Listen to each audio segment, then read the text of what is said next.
Allahu Akbar, Allahu Akbar, Allahu Akbar, Allahu Akbar, Allahu Akbar, Allahu Akbar, walillahil hamd.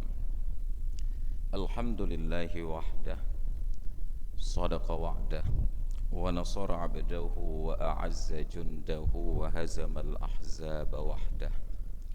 أشهد أن لا إله إلا الله وحده لا شريك له وأشهد أن سيدنا ونبينا وحبيبنا محمدا عبده ورسوله لا نبي بعده.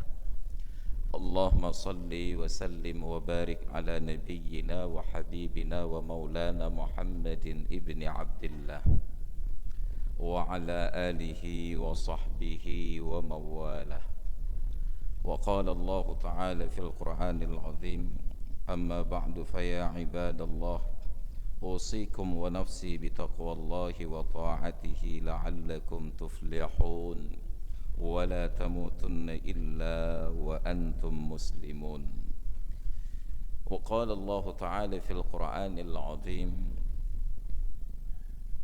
ربنا إني أسكنت من ذريتي بواد غير ذي زرع عند بيتك المحرم ربنا ليقيموا الصلاة فاجعل أفئدة من الناس تهوي إليهم وارزقهم من الثمرات لعلهم يشكرون.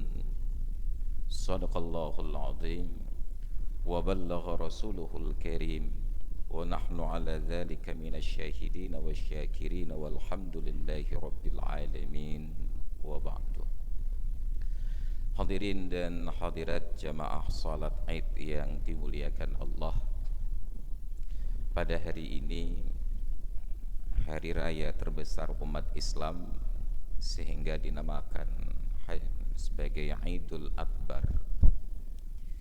Sering kita sebut Idul Adha karena dalam bahasa Arab kurban juga disebut dengan Al-Udhiyah, dan juga kita menyebutnya hari raya haji karena bertepatan dengan pelaksanaan ibadah haji.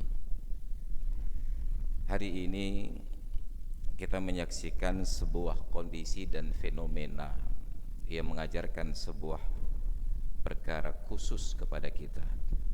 Saya yakin Bapak dan Ibu sudah mendapatkan selebaran dari panitia pelaksanaan salat Id bahwa salat dimulai dari jam 7 lewat 15 menit. Kita bergeser sampai ke jam 7:45 menit. 30 menit bergeser dan tidak sedikit pun kita merasa gundah dan merasa kesal.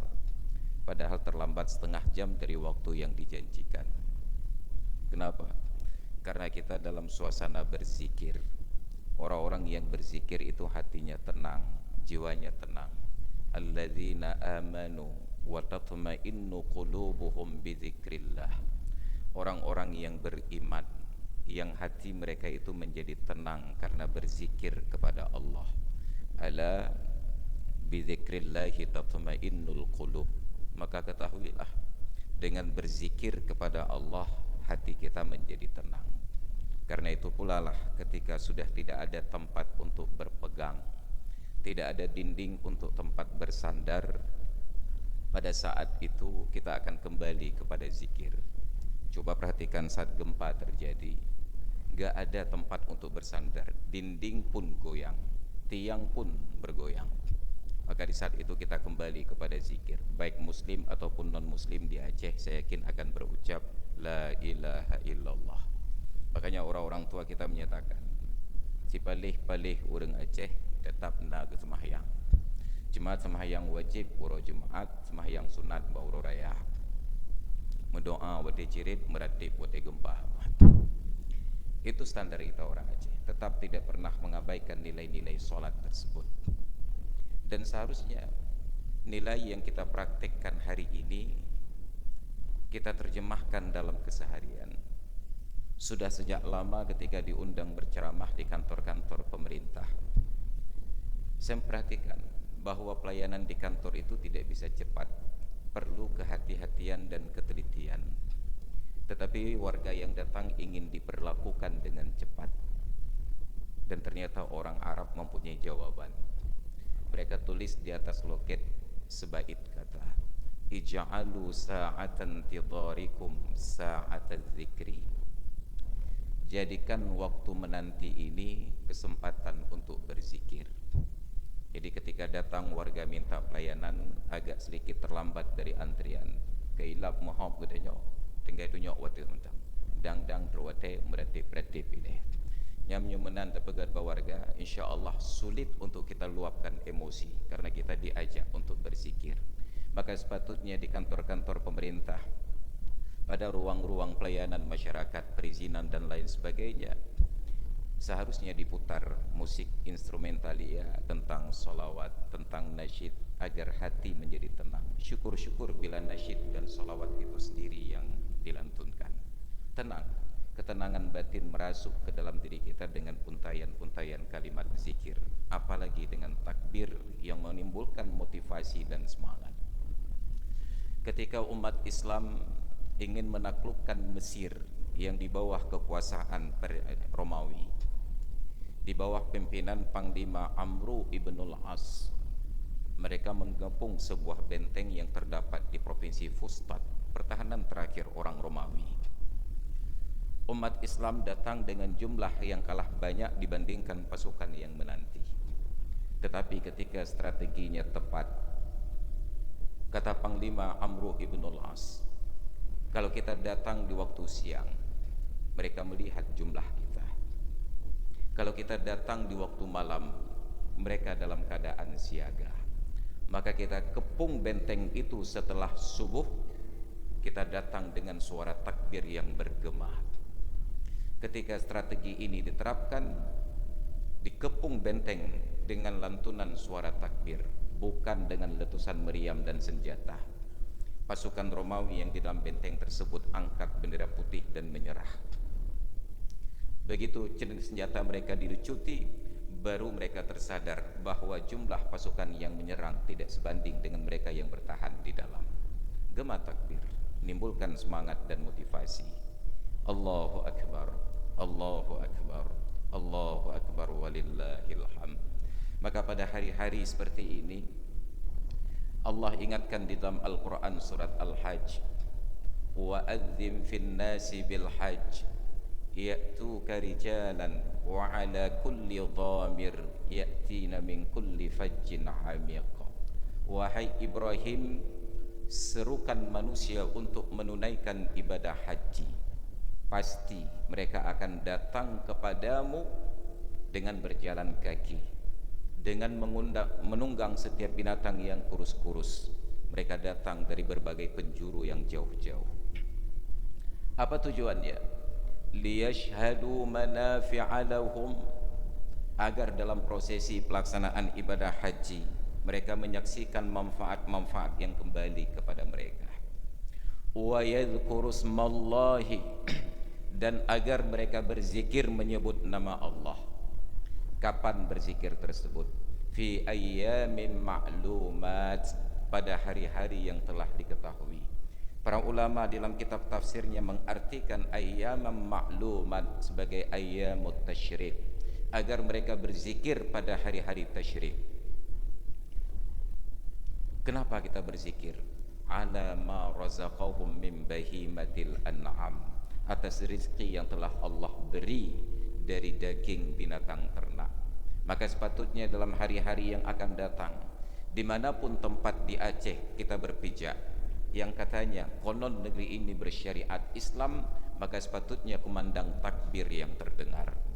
Kita sebenarnya sangat berharap agar para pemimpin mulai dari gubernur sampai bupati memberikan arahan dan instruksi agar stasiun-stasiun radio yang beroperasi di Aceh ini selama hari-hari tasyrik mengecilkan volume untuk kegiatan-kegiatan nyanyian dan lebih memperbanyak kegiatan untuk nuansa takbir, syiar-syiar takbir, agar dimanapun kita berada, dalam kendaraan, di pasar, dimanapun kita berada, kita terangsang untuk bertakbir. Tapi bayangkan, bahkan di pagi hari raya pun kita masih disambut dengan lagu alamat palsu. Makanya kita bersilaturahmi nggak pernah ketemu dengan orang yang dituju. Harusnya ada edaran tersebut. Tapi karena tidak ada yang mengingatkan, tidak ada yang mengingatkan. Mohon maaf, bahkan para ulama pun tidak mengingatkan. Kita nggak tahu apa yang salah di negeri ini. Ketika sejak dari tanggal 1 Juli terjadi carut marut, masyarakat gelisah kapan sebenarnya kita berhari raya, di Sabtu ataukah di hari Ahad.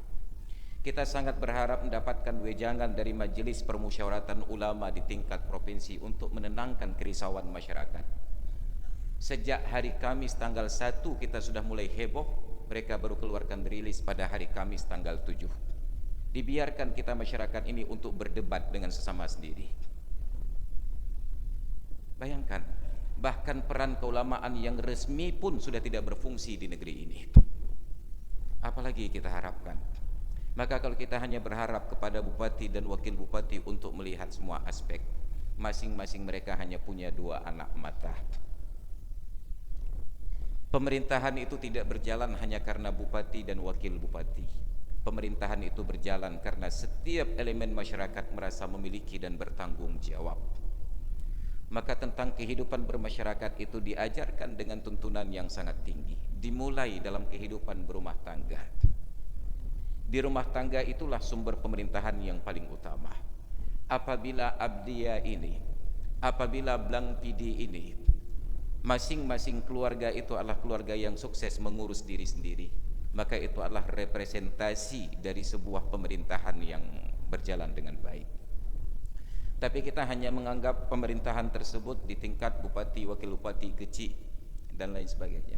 Kita lupa bahwa kullukum ra'in wa kullukum mas'ulun an ra'iyatihi. Setiap kalian adalah pemimpin dan setiap kalian akan dimintakan pertanggungjawaban atas kepemimpinannya.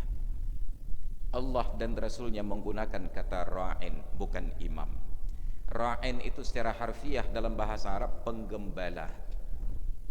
Yang digembalakan disebut dengan ra'iyah. Dalam bahasa Indonesia kita adopsi menjadi rakyat, gembalaan. Maka tidak pernah terlepas kepemimpinan itu dari unsur yang binatang yang bernama kambing. Bahkan bahasa Inggris tidak dapat menafikan dari keterlibatan kambing dalam kepemimpinan.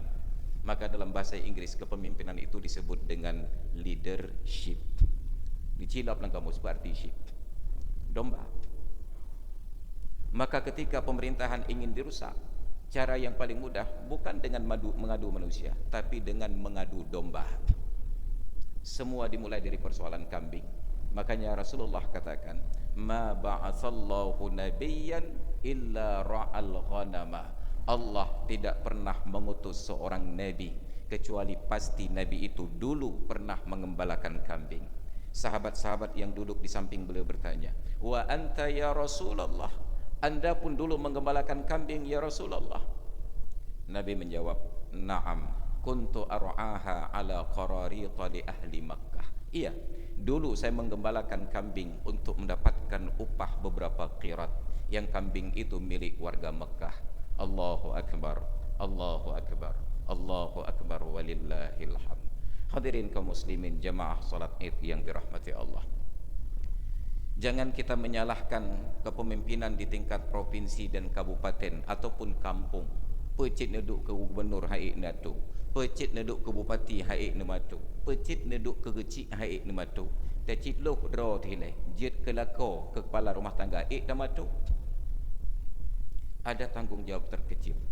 Wal mar'atu ra'iyatun fi baiti zawjiha, dan seorang perempuan adalah pemimpin di rumah suaminya. Wa hiya mas'ulatun an amwalihi wa auladihi, dan istri ini akan dimintakan pertanggungjawaban oleh Allah atas kepemimpinannya. Apa yang dia pimpin? Yang pertama tentang harta suaminya.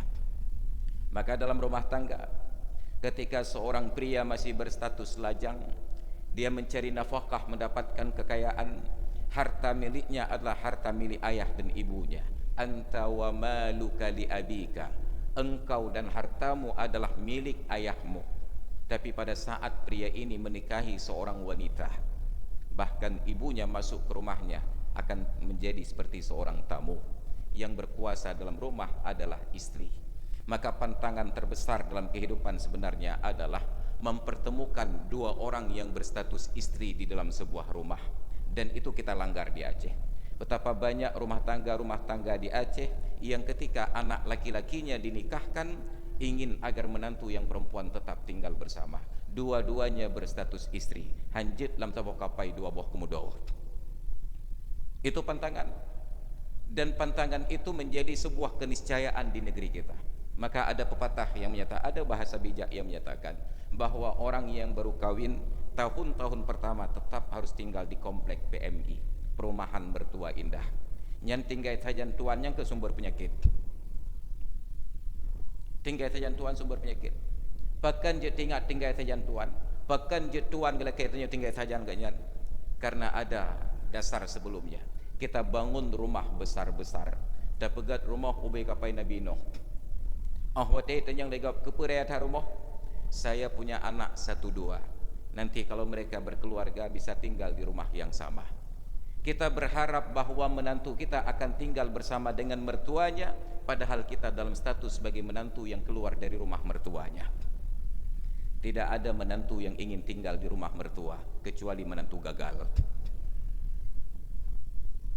Apa gak rumah bebeda ya? Ahwat tetruk lintuan pakat debit bengeh nyopak rumah beraya kata pegat pakan debit rumah gap. Maka di dalam Islam diatur wal mar'atu ra'iyatun fi baiti zawjiha. Seorang istri pemimpin di dalam rumah suaminya. Dia bertanggung jawab terhadap hartanya. Dia bertanggung jawab terhadap anak-anaknya. Maka tidak boleh ada seorang ibu mertua mengatur-ngatur kehidupan seorang menantu perempuan di dalam rumah. Hancur jatuh. Nyan harta la kau katanya meno tablo beleganya tepegat. Nyan anak katai no tapnang sekolah kedih taja intat but. Istrinya yang bertanggung jawab, bukan ibu mertuanya. Maka itu kesalahan fatal dalam kehidupan bermasyarakat kita. Orang Arab sampai hari ini masih dengan kehidupan yang sederhana. Mereka tidak tergerak untuk membangun rumah besar-besar. Mereka hanya ingin tinggal di apartemen sederhana saja. Hanya terdiri dari 2 sampai 3 kamar. Kamar suami istri, kamar anak laki-laki, dan kamar anak perempuan. Maka tidak ada orang yang asing di dalam ruang tersebut, sehingga mereka boleh mempraktekkan nilai-nilai syariat bahwa batas aurat baik laki-laki dan perempuan dengan sesama mahram adalah antara pusat dan lutut.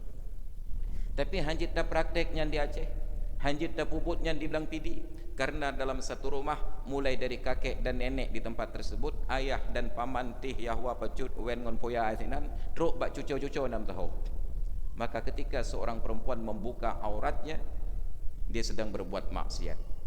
Tapi dalam rumah roh dengku, benar rumah anda sendiri, tetapi di dalamnya ada ajanib, ada orang-orang yang ajnabi yang tidak boleh melihat aurat tersebut. Allahu akbar, Allahu akbar, Allahu akbar walillahil hamd. Maka Islam ajarkan kalau ingin memperbaiki suatu negeri, dimulai dari rumah tangga dan pribadi-pribadi. Masing-masing bertanggung jawab terhadap anaknya. Dan yang paling bagus pertanggungjawaban adalah pada para wanita. Makanya para ulama dari dulu menyatakan, al-ummu hiyal madrasatu in a'dattaha a'datta jailan tayyibal a'raqi. Ibu itu adalah guru yang pertama. Bila kalian persiapkan para wanita untuk menjadi ibu, sungguh kalian telah mempersiapkan generasi yang tinggi budi pekertinya. Negara-negara yang berkarakter, negara-negara yang berperadaban, mereka akan mendidik para wanita untuk menjadi ibu. Tapi di negeri kita, para wanita dididik untuk menjadi babu, bejit pembantu. Nyamnya kana anak darai terima je pembantu, bahagia lambung-lambung kopiah. Ilan anak dara tengku kai terima je pegawai bak kantor pulan, bahagia ke? Ilan tengku anak dara kai terima bak PT pulan, bahagia ke? Padahal kedudukan seorang perempuan adalah paling terhormat di dalam rumah tangga.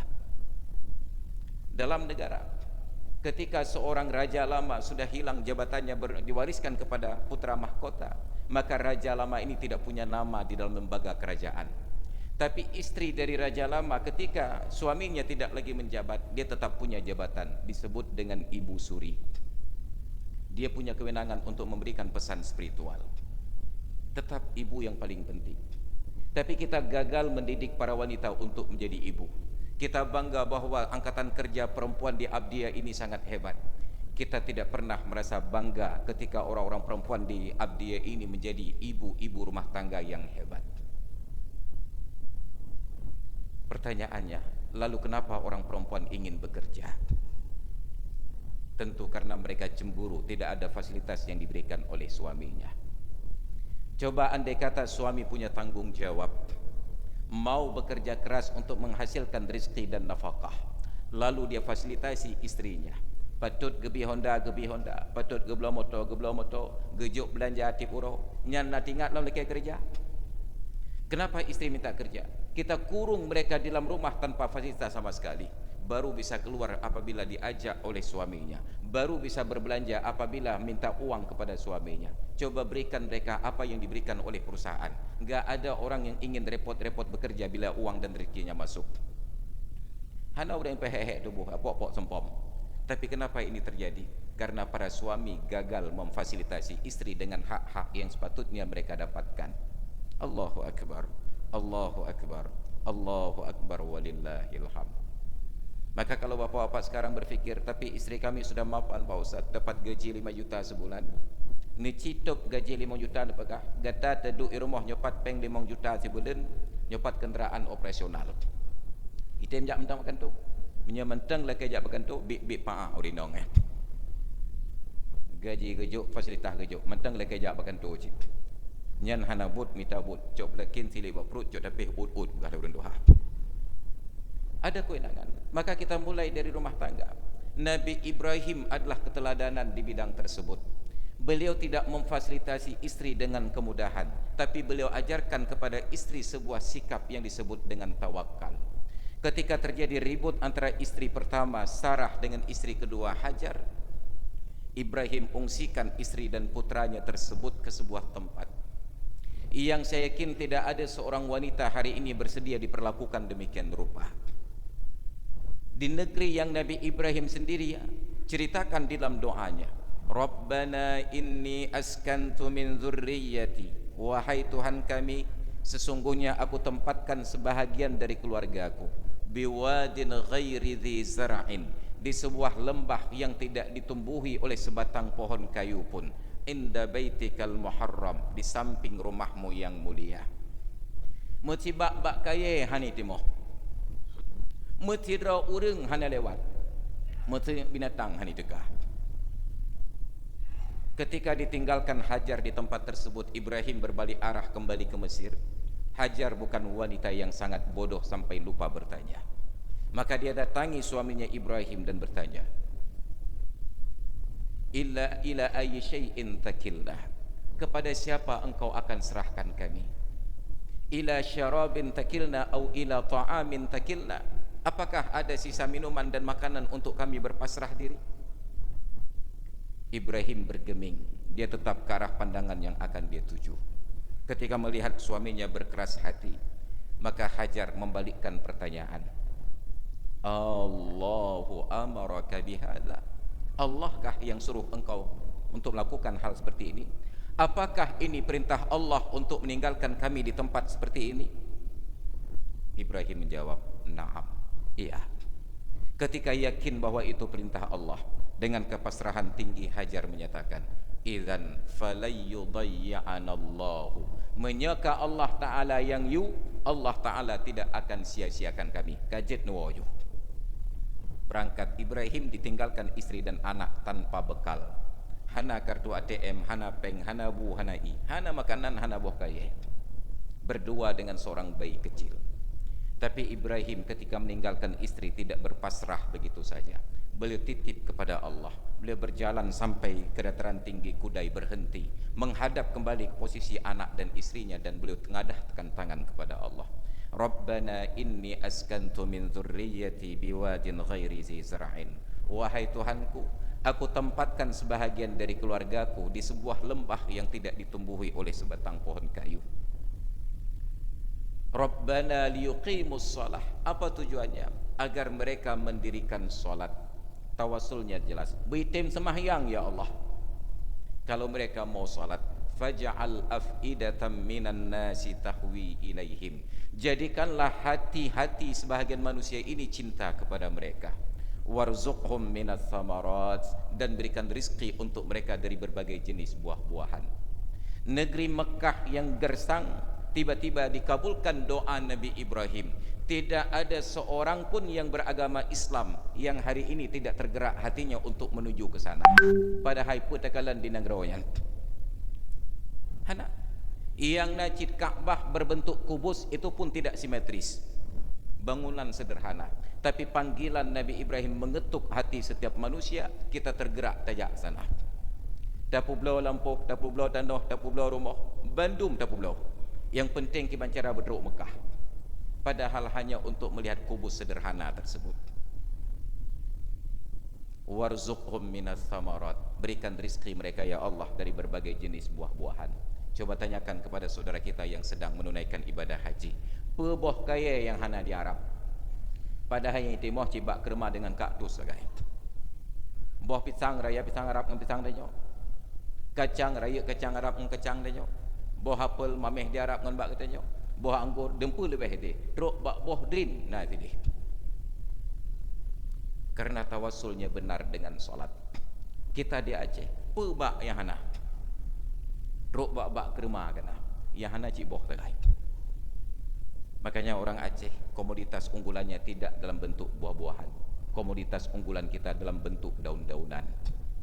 On ganja. Tapi lewat sebuah truk di Medan pika kaya ceritanya. Kenapa?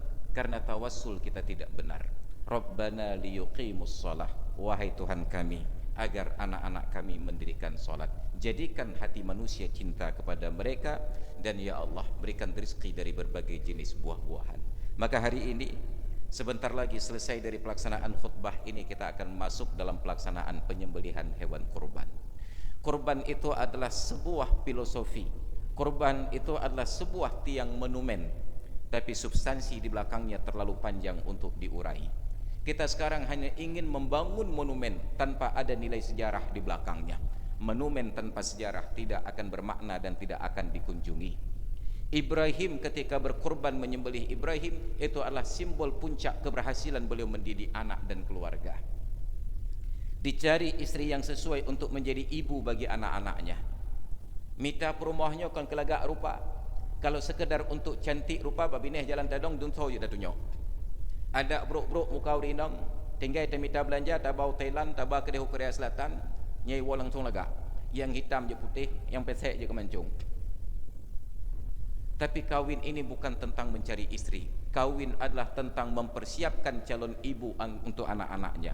Ikhtar li auladika umman yaliqu bihim. Pilihlah untuk anak-anakmu ibu yang sesuai untuk mereka. Tidak pernah ada anak yang menggugat fisik ibunya, karena dalam pandangan setiap anak, wanita yang paling cantik adalah ibunya. Tidak ada anak yang menggugat fisik ayahnya, karena dalam pandangan setiap anak, pria yang paling tampan adalah ayahnya. Niciwa tikula anak nedang bak paga SD nya. Nedang bak pindah huragam yang paling ganteng rupa. Nyan peik salah pilih yah le anak. Ilan bahayahnya mentang membulek tangan. Ada cepi katanya, ada buta katanya, bak tanya cik geraba aja dah. Nyoyah le. Dan demikian pula cinta itu ditanamkan oleh Allah untuk anak-anak. Saat kita menanti anak pulang sekolah, ada bekiban bro anak katanya, tetap yang broknya yang tapuo. Hana dia pegah pahtan anak banyaknya, oh keribu, hidung mancung, mata terbeli lagi anak Arab, bahnya mentang kupo. Tetap anak kandung sendiri. Ikhtar li auladika umman yaliqu bihim. Pilih untuk anak-anakmu ibu yang sesuai untuk mereka. Nabi Ibrahim melakukan pemilihan dan seleksi. Yang kedua, Nabi Ibrahim mendoakan agar mendapatkan keturunan yang soleh. Rabbi habli minas salihin. Wahai Tuhanku, anugerahkan untukku anak-anak yang soleh. Terlambat beliau punya anak hanya karena menanti yang soleh. Itunya anak mekelih macam. Walaupun anak tetaplah rezeki. Dulu orang tua menyatakan banyak anak banyak rezeki, tapi orang sekarang mempersempit makna bahawa banyak anak banyak keluar uang. Yang nak terbayang rezeki tok peng katanya. Padahal anak itu sendiri adalah rezeki. Necit tanyang bak ngan-ngan katanya yang kadret keluarga gohlom na anak mit. Necit tanyang. Pedem bro kan anak mit. Tetap jawabannya gohlom na rezeki dengku. Anak itu sendiri adalah rezeki, tapi kita tidak menghargai rezeki dalam bentuk kemanusiaan. Kita menghargai rezeki dalam bentuk rupiah. Nauzubillah. Lalu diberikan nama yang sesuai, diberikan pendidikan yang sesuai. Tapi ingat, anak-anak Nabi Ibrahim tidak masuk sekolah SD, SMP, SMA sampai perguruan tinggi. Hojit niku gejabut badayah, anak Nabi Ibrahim tidak masuk sebuah pesantren sama sekali. Anak Nabi Ibrahim dididik di dalam rumah oleh ibunya sendiri. Maka ibu seharusnya menjadi guru yang pertama. Maka didik para wanita untuk menjadi ibu, karena mereka akan sukses menjadi guru. Maka berhasil melahirkan generasi seperti Ismail.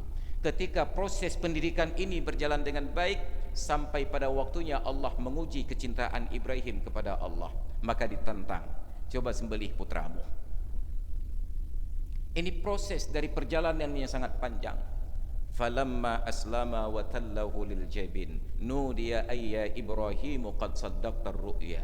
Ketika ayah dan anak ini sudah berpasrah diri atas kehendak Allah, tiba-tiba ada suara yang memanggil, wahai Ibrahim, sungguh engkau telah membenarkan makna di dalam mimpimu. Wa fadainahu bidzibhin azim. Lalu kami tebus jiwa Ismail dengan sebuah sembelihan yang agung. Allahu akbar, Allahu akbar, Allahu akbar walillahil hamd. Maka sebenarnya penyembelihan kurban tidak sesederhana punya uang beli kambing lalu disembelih. Penyembelihan kurban adalah manifestasi dari kemampuan kita untuk mendidik generasi. Di puncaknya kita pasang sebuah atribut, kita pancang sebuah monumen bahawa saya sudah berhasil mendidik anak-anak. Tapi kita bebankan semuanya itu ke ruang publik. Maka betapa pemerintah Abdia beklam mentenggabuk je depan anak-anak katanya yang melagu malam raya. Terus urusannya payah bupati, wakil bupati turun tangan.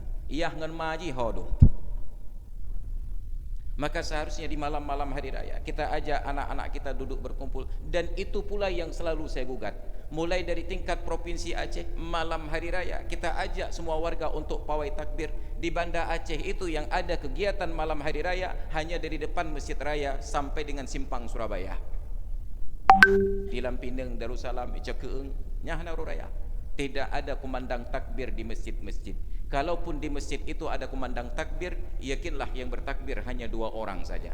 Yang pertama namanya Soni, yang kedua namanya Toa. Lainah nalik. Kita rindukan masa-masa kecil kita dulu di kampung-kampung, anak-anak kumpul, getut, panyot culat, sapo-sapo, gejak keliling kampung terkebi, Allah Akbar, Allah Akbar. Yang duduk di rumah getut di lain keronan, ada kumpul-kumpul keluarga, ada kebahagiaan hari raya yang mencuat dan menyeruak di dalamnya. Tapi hari ini semua ingin berkonvoi jak rame-rame, hanali uro raya alam kampung. Maka kita tantang, kenapa pemerintah tidak wujudkan takbir itu biarlah di masjid masing-masing. Biarlah kreativitas remaja masjid untuk bagaimana menyemarakkan malam takbir di kampung mereka masing-masing, agar nuansa takbir itu ada di setiap pelosok dan kampung yang ada di Aceh ini. Maka kurban bukan sederhana membeli seekor kambing lalu kita sembelih. Itu adalah puncak dari kemampuan kita untuk mendidik anak.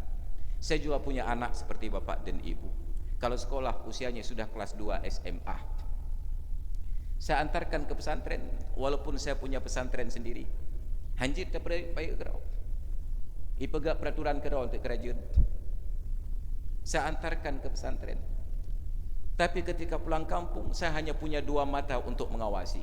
Saya serahkan kepada warga masyarakat Jod Keeng, tolong perhatikan anak saya.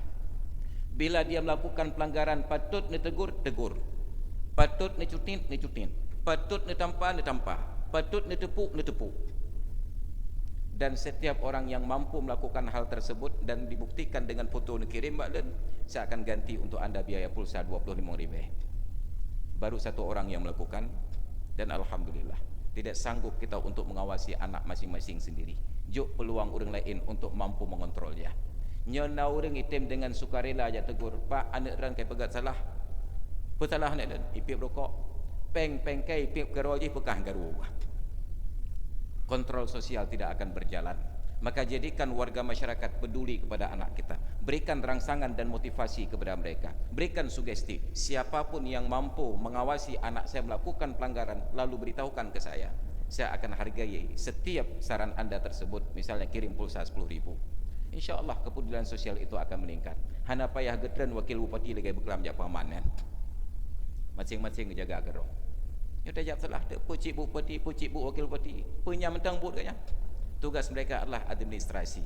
Hal-hal yang tidak sanggup dilakukan oleh kita dalam keluarga, baru mereka yang tangani dalam ruang publik. Maka ada ruang fardu kifayah dan ada ruang fardu ain. Allahu akbar, Allahu akbar, Allahu akbar walillahil hamd. Hadirin kaum muslimin jamaah salat Id yang dirahmati Allah. Maka mudah-mudahan dengan semangat berkorban di tahun ini, kita yang baru sanggup menyembelih kurban hari ini, mungkin ke depan kurban itu akan kita kembalikan maknanya bahwa kita sudah selesai mendidik anak, maka kita berhak untuk mendapatkan tebusan dengan menyembelih seekor kurban. Itu adalah puncak dari kemampuan pendidikan yang telah kita jalani, sebagaimana keteladanan dari Nabi kita Ibrahim alaihissalam. Hadirin kaum muslimin jamaah itu yang dirahmati Allah. Demikian barangkali sekedar yang dapat khatib berbagi di hari raya Idul Adha yang mulia ini. Kita berharap ke depan, kalau bukan MPU tingkat provinsi yang memberikan kesejukan di tengah masyarakat dengan proaktif menjawab persoalan, maka sekurang-kurangnya MPU di tingkat kabupaten kota tidak boleh diam hanya menanti saja. Gugat mereka yang di atas, karena yang di bawah tidak punya kewenangan untuk berfatwa. Jangan biarkan masyarakat di dalam sengketa padahal mereka mempunyai jawabannya. Bahkan masyarakat mereka mempunyai pilihan setelah ada arahan-arahan dari para ulama. Maka kita hargai yang kemarin berhari raya karena proses hisab, oke, kita terima. Kita hargai yang hari ini berhari raya karena keputusan pemerintah.